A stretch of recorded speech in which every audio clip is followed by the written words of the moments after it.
Hello everyone and welcome to another one of our Teach It Right lessons. My name is Luke Lloyd and today we're going to go over the GL assessment Year 5, Block 5, Lesson 8 on Maths.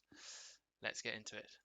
So, here are our brief objectives. Again, very much numerical practice is the name of the game. We're going to cover a range of topics. You'll see they're listed below. I will also cover them beforehand so you know what's coming up in each topic and you may need to go away and just look up a few things before you actually begin the activity. That's the wonderful advantage to recording these lessons. You can pause it as needed. Obviously then, once we've gone through, you've given your best attempt, I will then work through the activities with you. We'll do some answers, we'll do some, well, not necessarily corrections, we hope they will go very well, but we'll work through the answers to make sure we're correct and happy as to how they came about. And that will be the lesson. So, our objectives primarily to practice numeric-based tests under timed conditions. That last part there, timed conditions, is incredibly important because the value in this is making sure that you can do the maths to time. So I would ask, please, that for the duration of these, when I set the timer on the board on the screen, you make sure that you have a timer that matches that, and it may be one that you use on your phone, a clock, get mum and dad to help with, or if you need to, for example, typing into YouTube, something like a 5-minute timer, 10-minute timer.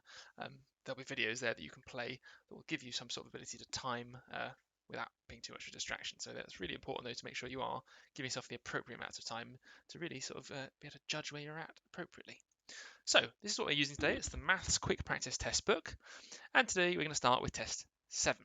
So this is the book. Get that out for me, please. Before we begin, so don't start yet, I'm just going to talk through the topics that are coming up. So in order to be able to handle test 7, you're going to need to do the shape properties. And this is again faces, vertices, and edges. I know we've covered these before in the past, but let's just go over them again. So you have a cube here. The faces are the fronts or the backs. So it'd be this, for example, an example of a face. The vertex is the point or the corner, and the edge would be this part here. So edge, so the back is the face, that's the corner, would be the vertex, and the side would be the edge. Equivalence. Equivalence is an interesting one. Essentially, it means ratio. It's very similar, but in particular for recipes, it might be, for example, if you had one cup of water for 2 bits of ingredient. If you wanted 4 bits, what would you have to do? And it's realizing that if you double one, you double the other. So it's that idea with ratios, with fractions. They all talk about equivalence, which is, again, applying the same numerical operation to each number to get to the same answer. So it's area. Things we need to know for area very often is going to be the base times the height. If it's a square or a rectangle, it's going to be if it's a triangle, it's going to be the base times the height, or the height times the base, divided by 2 if it's a rectangle. And they're the most common formulas. There are a few others you might need to know. Nth term, remembering that the nth term is using n as a symbol and some numbers to denote a sequence. So for example, if I wanted the nth term for the 5 times table, that would be 5n. And your nth term is the thing that contains the n. So if it said, please give me the nth term, make sure your answer has an n in it. If it says to use the nth term, it's understanding what this means.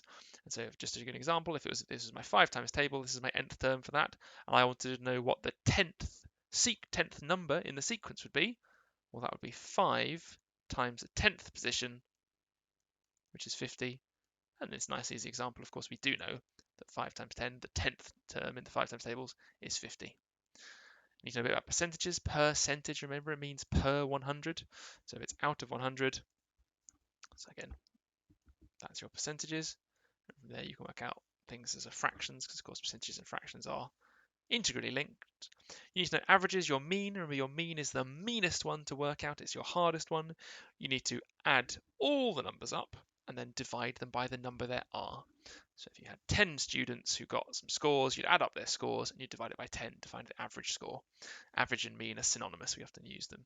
Certainly in normal language, if I was having a conversation at the shops and I said, oh yeah, well on average, my shopping's cost me this, the average would mean the mean.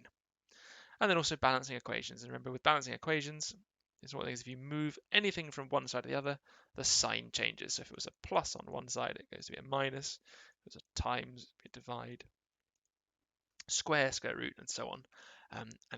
Primarily speaking, when you have balanced equations, you're trying to get to something like x equals, or some letter or some symbol. So it's about moving everything in such a way that you end up with x equals. That's the primary goal. Right, this is test 7. I'm going to put 10 minutes up on the screen. You have 10 minutes to complete this 10 questions, so it should be about a minute per question. I will obviously start the timer. The timer on here won't last for 10 minutes, however, so you will need to pause the video, find a timer, and come back when you're ready to go through the answers. Right, everyone, really good luck. Your time starts now.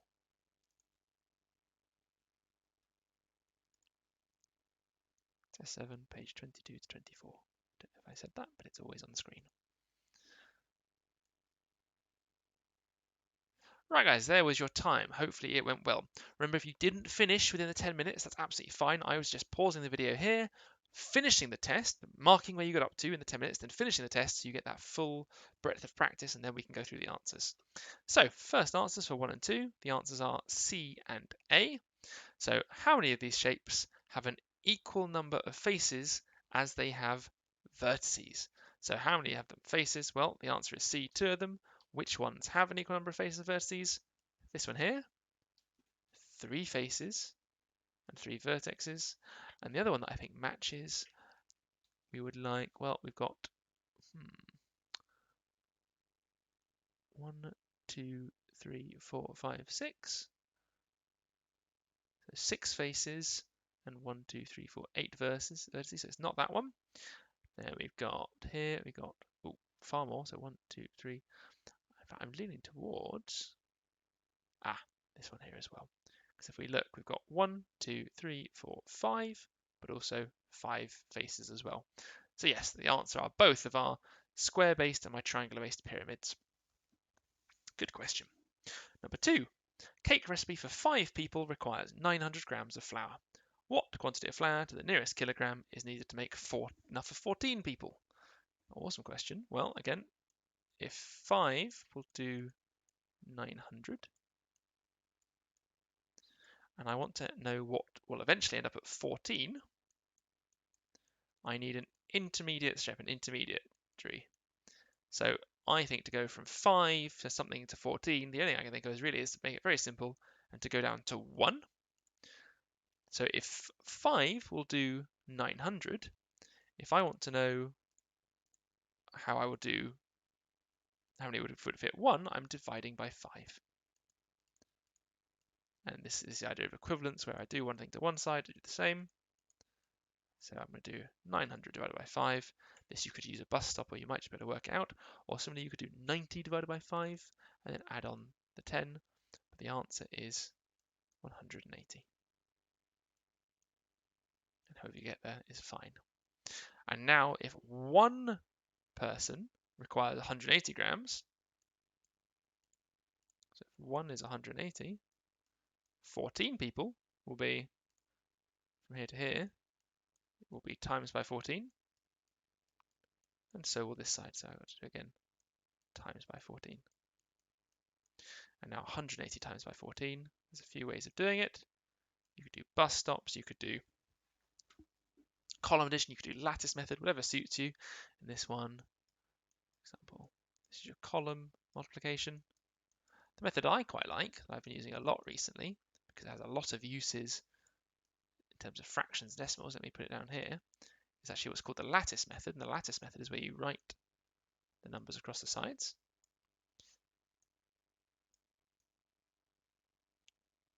And you draw a box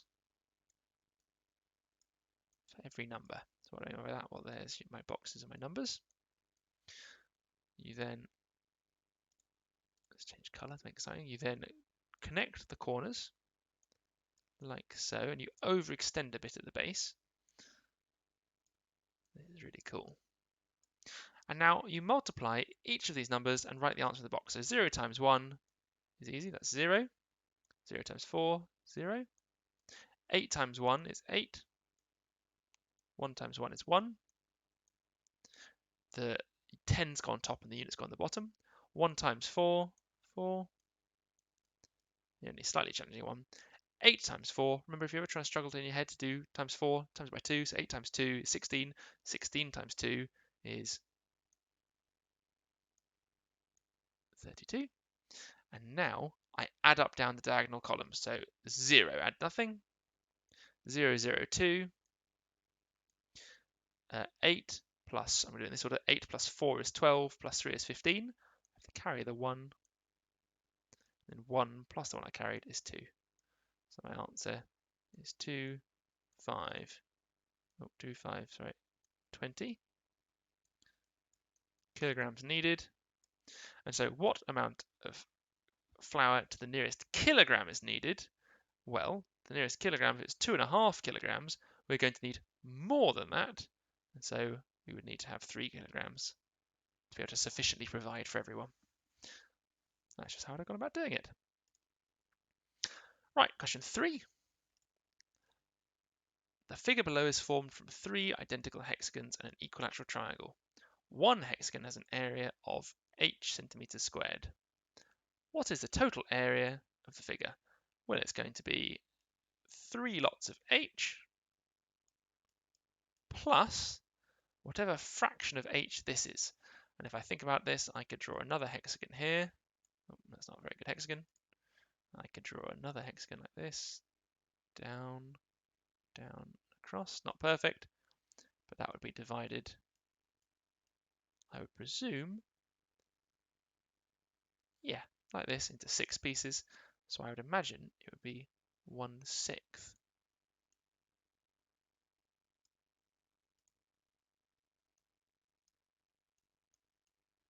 of h, which is another way of writing h divided by 6. So I'm expecting, yes, C to be my answer. And again, you can visualize that, or perhaps, pick this one here. That's the equivalent size to, yeah, so those two are the same. So it's 3 lots of h plus 1/6 of h, which is the same as saying 1/6 of h is, or h divided by 6. There's not too much to say here other than just being able to spot that pattern and know how your algebra works. If we have 3 lots of h, 3 times h, remember we write that as 3h, and 1/6 of h, as I mentioned, we could write that as h divided by 6 and add the two results together. Question 4. What's the 11th term in the sequence? Great question. So for this, you could work out what the change in the sequence is at out on each time, or you could work out the nth term. So first thing is to work out the difference. So you'll notice it's going up by 6 each time. So I immediately know it's going to be a 6n sequence, but it's actually 1 less than the 6 times table, so it's 6n minus 1. This is the nth term. It's not very good at writing the word term, but hopefully you know. Nth term is 6n minus 1. And now that I've created this for myself, I can just plug in 11 and say what my answer will be. 6 times 11 minus 1. 6 times 11 is 66, minus 1, 65. Jolly good. And then for number 5, 900 people attend a marathon, 32% were adult females, 41% were adult males. How many children attend the marathon? Well, 32 plus 41 makes a total of 73. So 73 were adult. The remainder, therefore, must be children because there's no other category other than adult or children. And so now I can do 100, take away 73, or in your head, however you like to set it out. In that case, the answer is going to be 27%. But unfortunately, it doesn't ask what percentage, it asks how many people. So I now need to be able to work out 27% of 900. I think the way I would do this is I would split this up and I would work out what 10% is, 5% is, and 1%. And the way we do this, give myself some more room. To work out 10% of anything, you divide by 10. So 10% of 900 will be 90. 5% will be half of that, so 45. 1% will be 9. Why have I done this? Well, if I know what 10%, 5%, and 1% is, I can now add these together to make 27. So I'm going to need to have 2 of those, 1 of those, and 2 of those. Let's do that now. So I would like to have 90 plus 90 is 180, plus an additional 45, plus an additional 18. And if I add 180 plus 45 plus 18, I get a final answer of 243 people, or children. attending the marathon. Sounds amazing. Number 6, the table below shows the amount of time Willie spent flying, if only, went playing chess over 5 days. What is the mean time that he spent? Oh, sorry. If the mean time was 25 minutes, what time did he finish on the final day? So if he spends 25 minutes, the mean time, well, that means the total time will be 5 times 25. So if on average he spent 25 minutes a day, that means in total he would have spent 125 minutes. So now, if I can work out what all the other minutes were, what all of these add up to, whatever's left will be the time he finishes from 3 o'clock. So let's go through. So this one jumps out to me as being easy. That was 40 minutes. This one here is 20 minutes. No, sorry, 30 minutes. He starts the week off quite well. From 1:15 is 20 minutes. Then we've got here from 7 is another 20 minutes. So this number plus my missing number should equal 125. So let's work it out. I've got 40 plus 40 again plus 30. So that's going to be 110.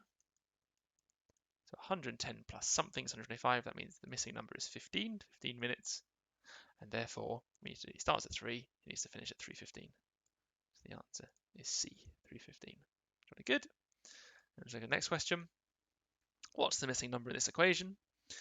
12 times 12, which is 144, minus 81, because that's 9 times 9, equals something times 1,000. So I now need to work out what 144 minus 81 is. Again, however you do this, I don't mind. I might just do a simple column subtraction. That makes, to my mind, 63. And 63 equals what times 1,000? You notice I've done question marks, I've done empty spaces, it doesn't matter how you indicate it. Well, I need something, again, this is part of my rearranging equations. I need something that's going to be 1,000 times smaller. So 63 divided by 1,000 will be whatever this number is. And a nice way of doing this is to move my decimal place. So it's currently here, 1, 2, 3. So I think it's going to be 0.63. Let me just check that in my math. So I times it by 10, times it by 100. No, I've decided to go one lower. E. Let's check it again in my head. Times it by 10, times it by 100, times it by 1,000, and I want it in the tens position, so yes. Oh, and it was even there. Times by E, perfect. So the answer is 0.063 times by 1,000. Number 8, Mark created a table below to show the cost of buying electrical items for his new room. What value should replace the X in the table? Oh goodness, right, so he's going to buy, here's a total price, and these are the total prices. So whatever this Y will be 136. Take away all of these totals. I think first, to make it a little bit easier, I might add these up. So I've got 55, 65, 75, 75 plus 7 is going to be 77 plus 82. So it's a total of 82 we're taking away. And then we've got 6 take away 2, which is 4. I can't do 30 take away 80, so I borrow the 100. Means I've now got 130 take away 80, and that's going to leave me with 5, so 54. So this here is 54. And now if the total price was 54 and there were 3 of them, I need to now do 54 divided by 3. Now I'm not mistaken, 54 divided by 3 is 18.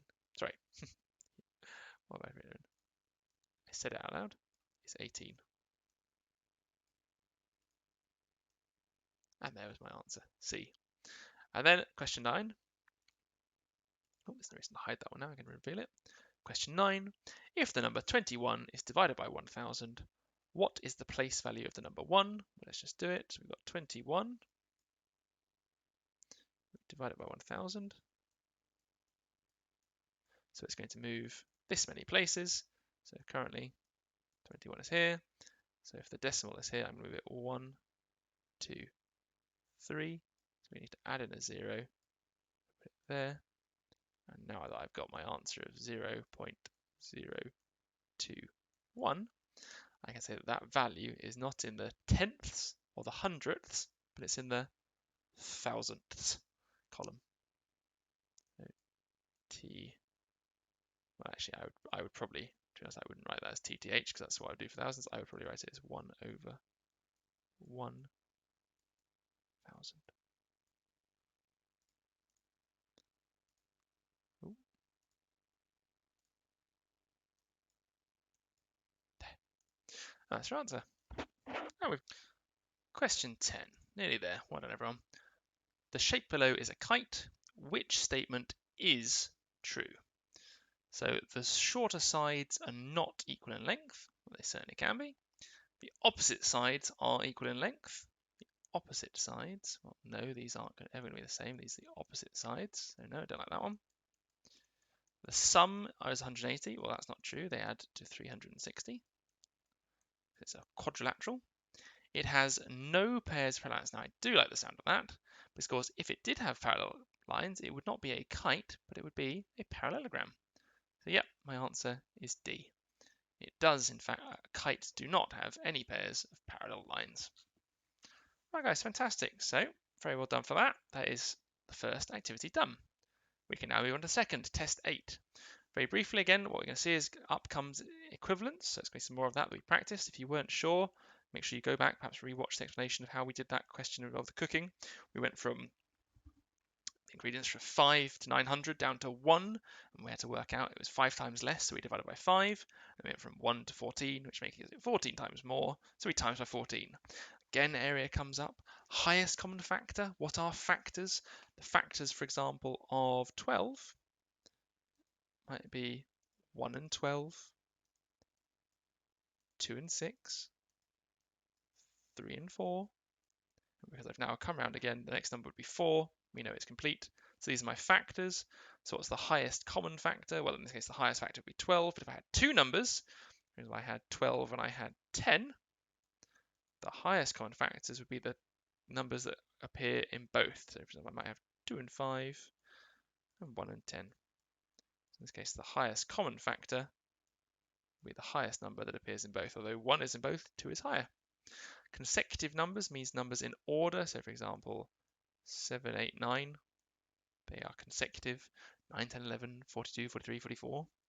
Perimeter, think perimeter fence. It means the outside. Remember ratios. The labeling is key, really important. Much like equivalence, if you do one thing to one side, you have to do the same to the other. Venn diagrams, we've discussed those before. Just remember, take it step by step. Think about, is it asking you about the overlap? It excluded? Does it say not? Does it say both? Does it say or and? Or and are kind of those keywords. Symmetry, rotational symmetry is if something rotates, how many times does it match up on the same space? And pie charts. We'll have to see what they've got in store for us pie charts. Right, everyone, I'm going to actually start your timer here. So there's a few things to think about. Again, if you need to go in and look things up, you're welcome to. But you will need 10 minutes to complete this test. It's on pages 25 to 27. Your time starts now. I'll see you in 10 minutes. Good luck, everyone.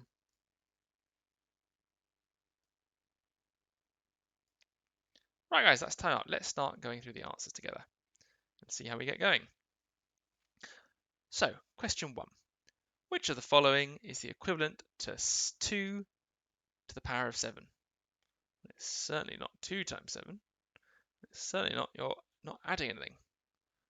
Nor is it 7 times 7.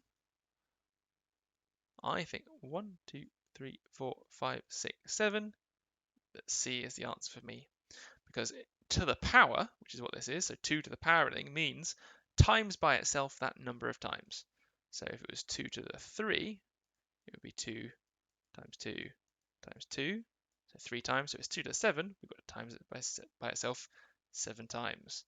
So there's the first answer, C, correct. Below is a regular pentagon with an area of b centimeters squared.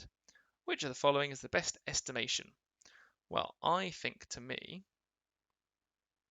if I split it like this from the center, each of those would be 1/5.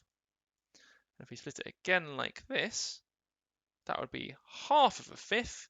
So how do you do? So a fifth and times a half is a tenth.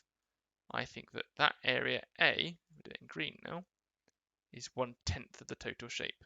So I think the answer is going to be 1/10 of B, and we would write that as the same thing as being B divided by 10. Let's have a look and see.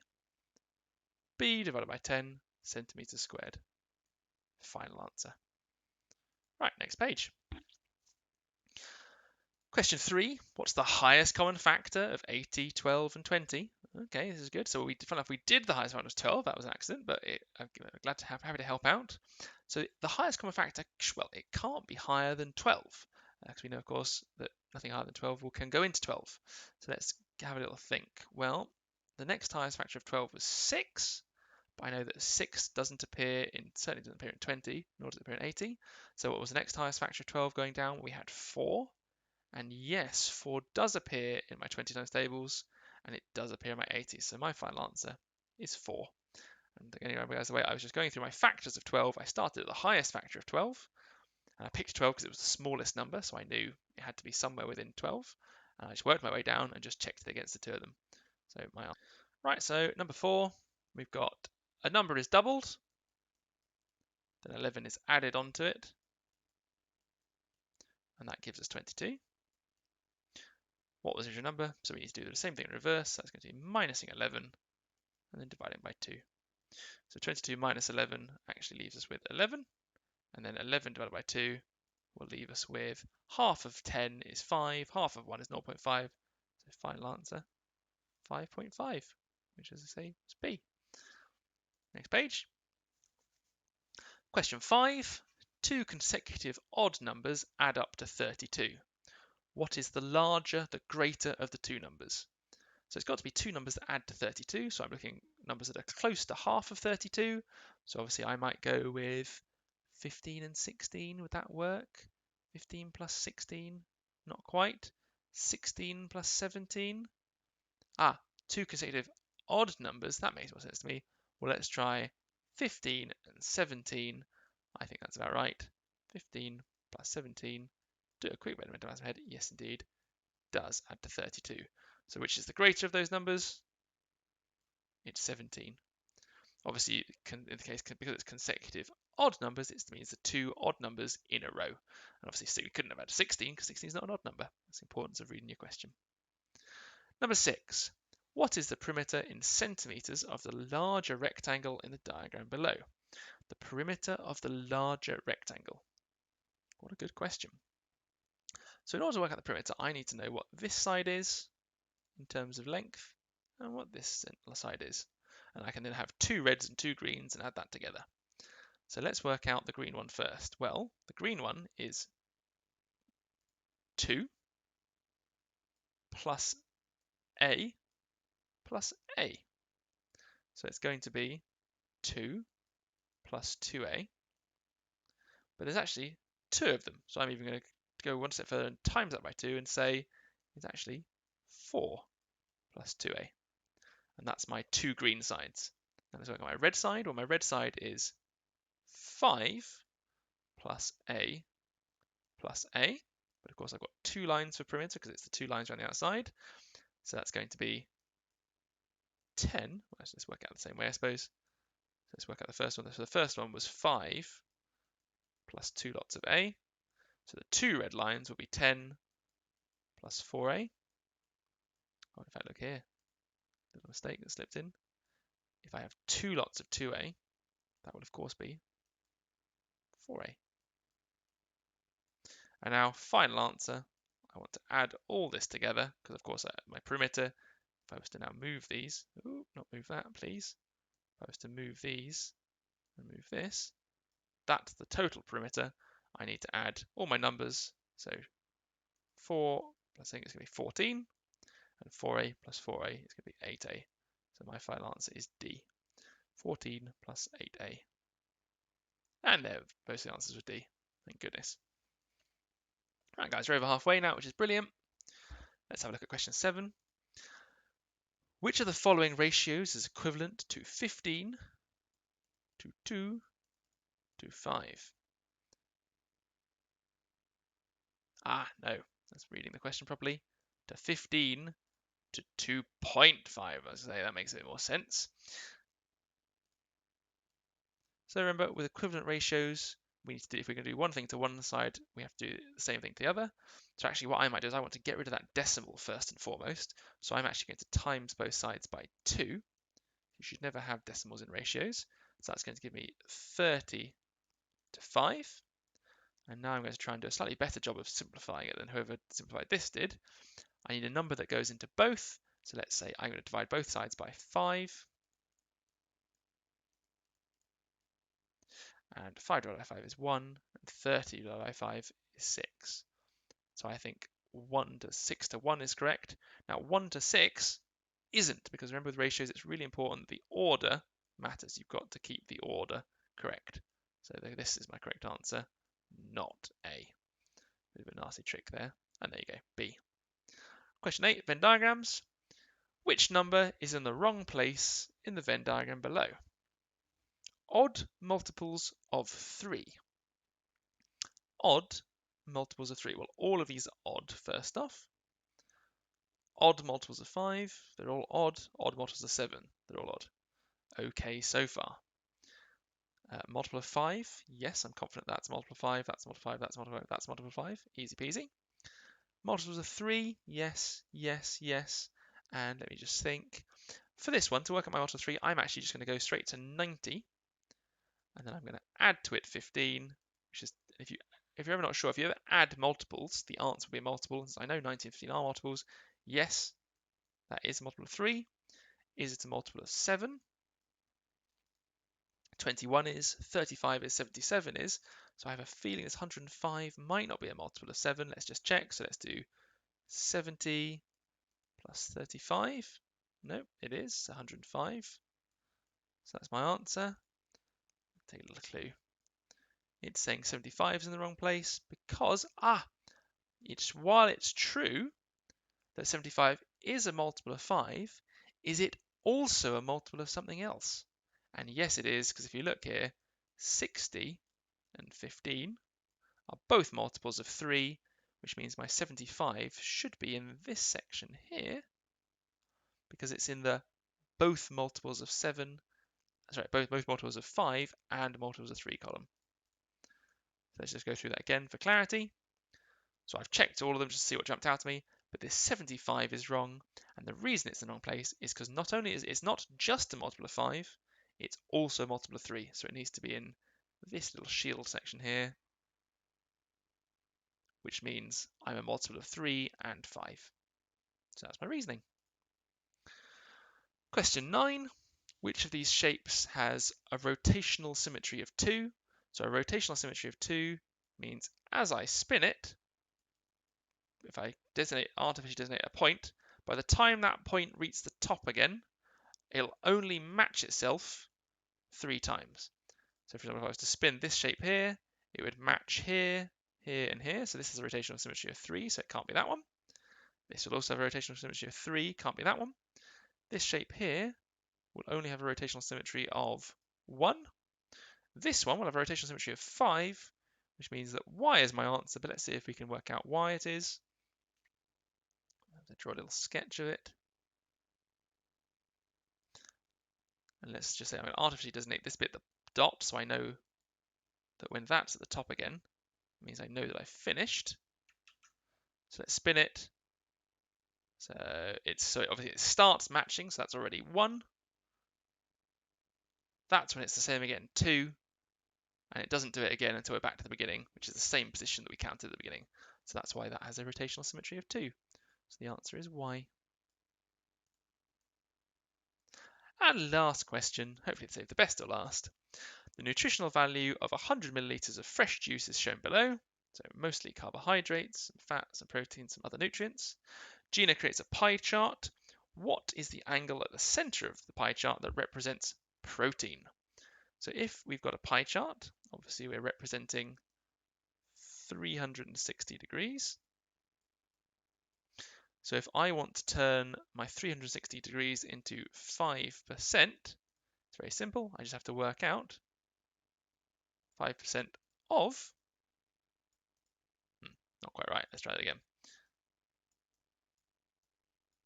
Whiteboard's fun. I want to know 5% then of the 360. And again, we talked about percentages before. I would probably just work out 10%, which is going to be divided by 10, which is 36. And if 10% is 36, let's do it down here with a bit more room. If 10% is 36, 5% will be half that. And the way I would do this in my head is I would half 30, which is 15, half 6, which is 3, add them together, which is 18. So my final answer is C, 18 degrees. Right, everyone, that's the lesson. So let me just quickly show up the homework. So this is obviously the homework for week 4. You'll see Chris's lesson will have this homework as well. But for me, please, it's just these tests 10, 11, and 12 in this book here. And of course, there's some more you could finish as well. Really good luck, everyone. Before I let you go, I'll just remind you, of course, any questions, you're more than welcome to come to the end of any live session, and you'll find myself or Chris there, who'll be more than happy to answer questions for as long as you have them. And if you're not sure when the live lessons are, remember, you've been emailed them, so get mum and dad to check, but also you can go on the Facebook live group, and you can, of course, then check in the photos to see the most up-to-date timetable. Right, everyone, thank you so much for listening. See you all next week.